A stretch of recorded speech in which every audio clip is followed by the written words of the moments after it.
हे लाल रंग से नुरावा हे हो लाल रंग पुतरिया हो कि लाल रंगवा कि मैया के तन पर चुनरिया देखा लाल रंगवा मैया के तन पर चुनरिया हो कि लाल रंगवा लाल रंग से नुरावा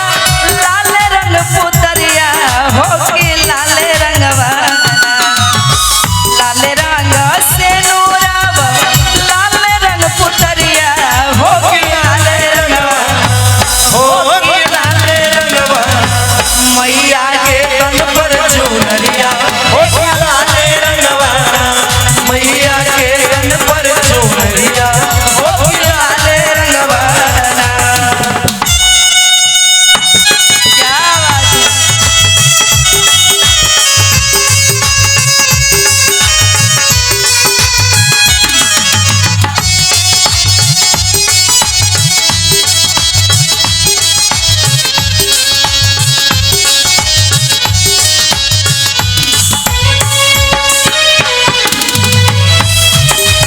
मैया के तन पर चुनरिया हो कि लाल रंगवा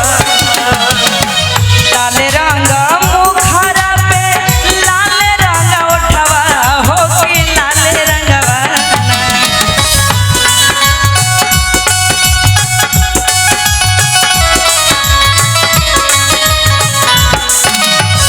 लाल रंग